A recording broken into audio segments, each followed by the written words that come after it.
Hey, Hey everyone, Steven here with my dad Dan here on Yesshift. And yeah, pretty big news. So people have been wondering about Yes's touring plans, and we did hear that they'd have some shows later this year, but now we know that it's going to be called the Semi-Circle Tour. So absolutely. Yeah. And when I heard the announcement, I thought like, what is that, a new album coming out, or like what's the deal? And all these, I pictured a Roger Dean cover and all this stuff, but it's nothing like that, is it, Steve? right, yeah. So I think the idea is they're gonna be playing it like you remember the times they've played in the round. Well, this time it's gonna be like half of that type Right. of stage, and it'll spin halfway one way and then go back the other way. So I guess it's a little in joke that they're trying. Also, maybe a reference to the full circle tour, but it's a semicircle. So They're not yeah. doing all of it, but I wondered if it has to do with budget cuts or something. I mean, everyone's trying to save money, the economy's a little and maybe they just said, let's do this, and kind of made a theme about it. It's even like half the lighting rig. You saw the sketches, the lighting rig mirrors like the footprint of the stage, where it's literally like half of a circle is flat and then a circle, and the lighting rig above is the same way. Yeah, I heard they're even gonna play like just the first half of Close to the Edge, so it'll end like I get up, I get down, and not go into the Right. um the like quieter portion and then the climax. Like they'll just end halfway. But I think something you'll be really happy about is they'll only play half of I've Seen All Good People. I am happy about that, but I'm not clear on which half. Yeah, Is it the first half or and I don't know which half I would favor. So for those of you who don't know, All Good People, like I know what a legendary song that is by such an iconic band, right? But it's kind of become my It's a Small World, or my Row, Row, Row Your Boat, or it's just like when I see them in concert do that, it's like, yeah, I understand the nod, but it's like I could think of 18 other songs that could fill that slot with that I'd rather see. So it's kind of like, so which half would I prefer? yeah, I and don't they're know. like I'll be in the pros. bathroom. Yeah, yeah, you'll be in the bathroom. Yeah, there are pros and cons because Cut off half stream, by the way. yeah, because the Your Move section, I feel like lyrically has more variety, of course, and I do love the guitar sound on it. But the But second then, half, you get the little solos.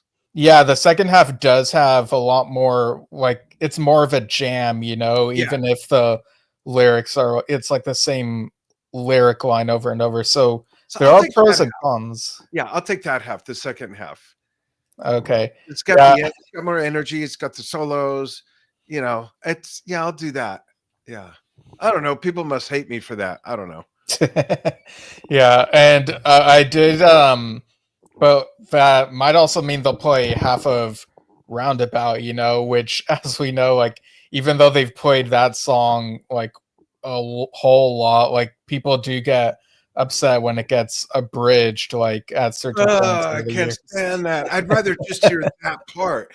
But the other thing is, and this is really interesting if your folks are into math and geometry, okay, it's a semicircle tour.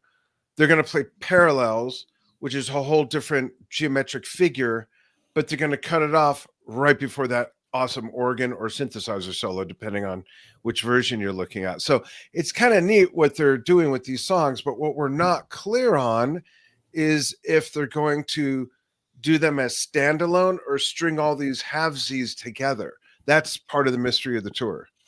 Yeah, I even heard that they're gonna try they're gonna try, halves of certain songs, but at least one of the songs they're gonna try to abbreviate it to just 180 seconds, just 3 minutes. And supposedly they're gonna try that with Gates of Delirium, which I don't know how you get that down to 3 minutes. It sounded like someone just speeding up a tape, but I just realized something. What? I just realized something. it's half the in the round. It's the Yeah. semicircle. So it's half the space.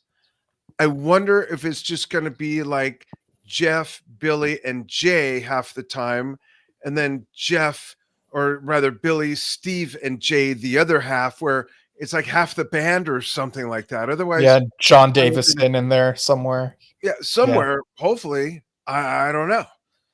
Yeah, maybe he sings from one half of his mouth for half of the set and the other half of the set. Maybe they'll play half of Tormato, Ooh, like half the album. That's a great concept. I like yeah, that. because we know Steve Howe isn't completely happy with certain aspects of it, but maybe they can like pick half of it to play, Yeah. and that could work. Yeah, Arriving UFO and onward. yeah, yeah. I'm sure everyone would be happy with Arriving UFO. Oh, at least half of it.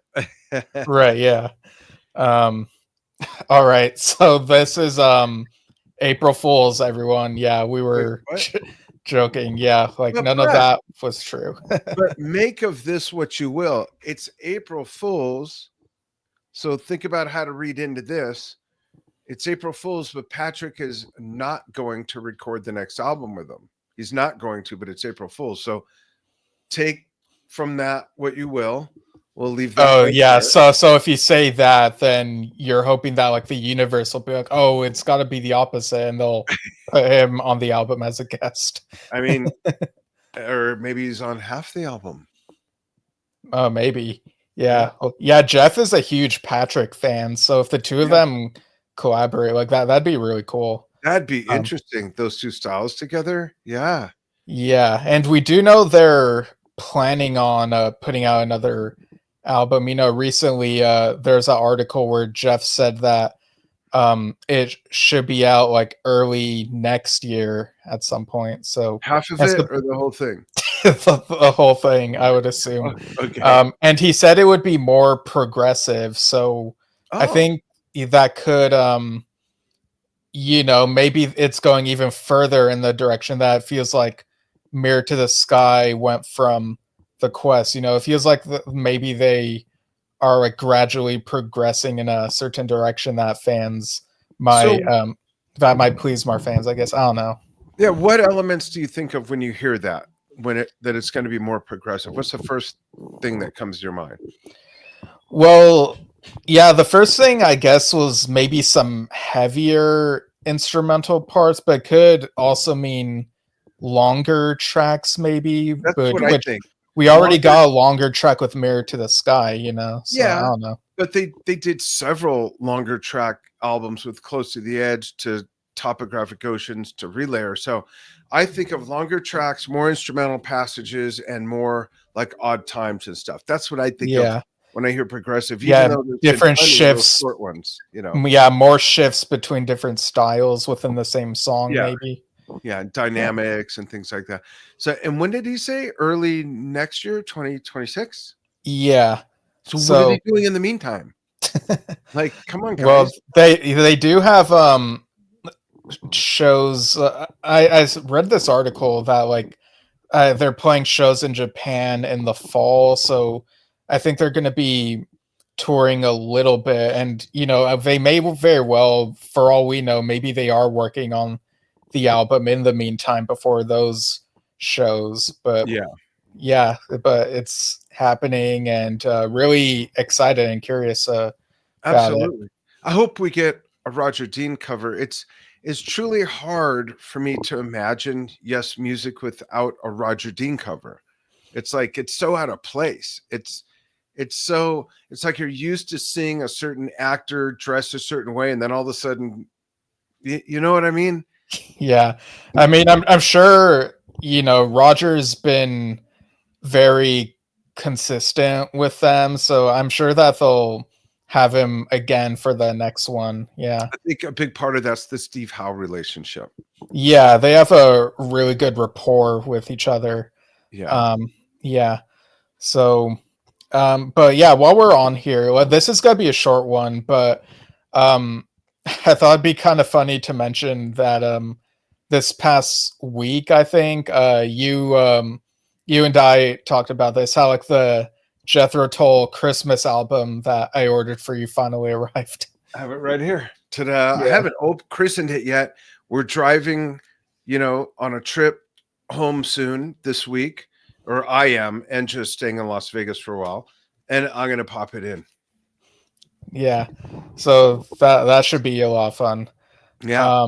There's a lot of extended stuff and different versions. I mean, initially this was 1 CD. This package is 4.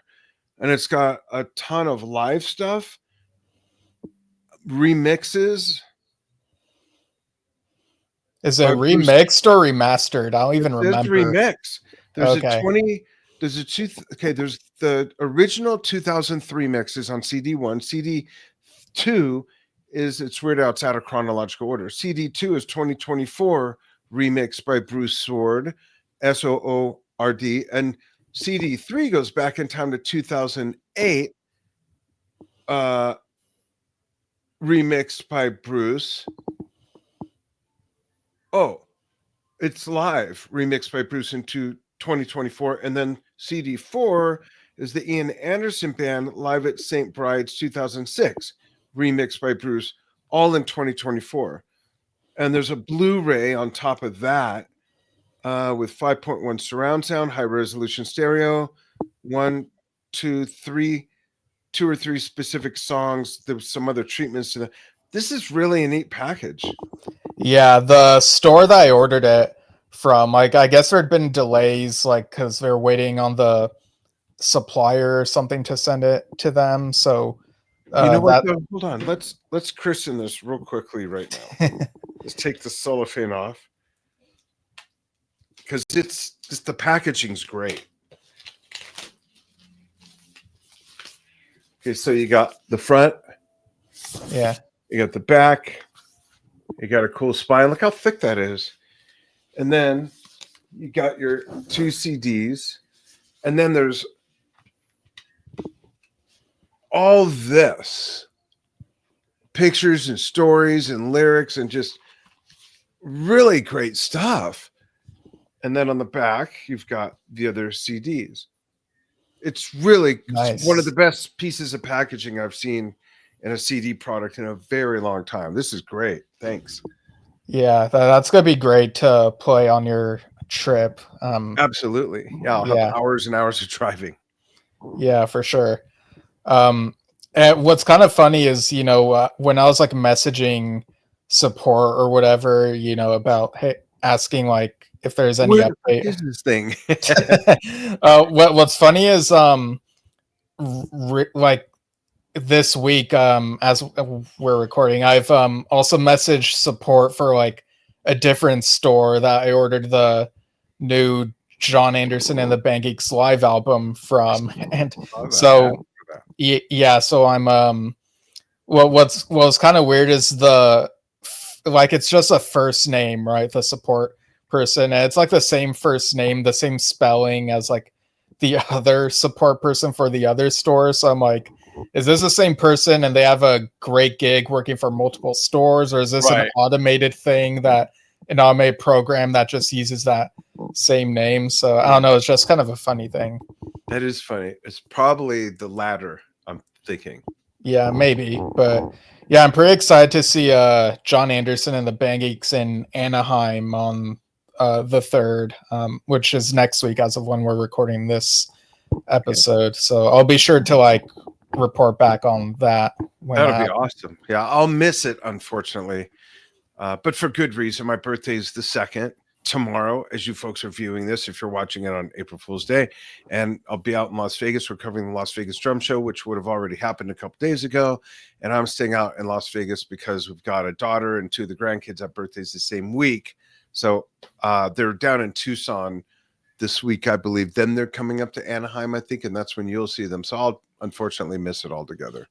Right. But hey, if they filmed one of their previous tours, maybe they'll film this one, and like they gotta, right? Because supposedly they'll be playing more stuff from True. So like, and you got the new guitar player. Yeah, well, for this leg anyway. Yeah. So it'll be it'll be a fun time, I'm sure. Absolutely. It can't suck. Even if they did All Good People, it can't suck. Right, yeah, even if they play half of each of the songs. I am still playing the heck out of the CD. What do you folks think about the CD? True, I'm still playing. It's the number one rotation in the truck. I'm still just listening to the heck out of it. I love it. Yeah, occasionally a couple of the tracks will like come to mind. Like lately it's been Once Upon a Dream, but I think it's because I've been like going through episodes of Once Upon a Time and reading some stuff and whatnot. So the wording connection is there. Yeah. So it's pretty neat. Yeah, Yeah. great album. 80 years old and just sounds like he's 24 still. It's really amazing. Really Yeah, amazing. yeah, that was how old he was when Yes started. Yeah. Yeah. Yeah. And he sounds so much the same. There's a little more obviously aged timbre in his voice, but he's still hitting the notes and it's so good. It's really amazing. Yeah, so we've got no shortage of people playing Yes music, which is great. Yeah. All right. Absolutely.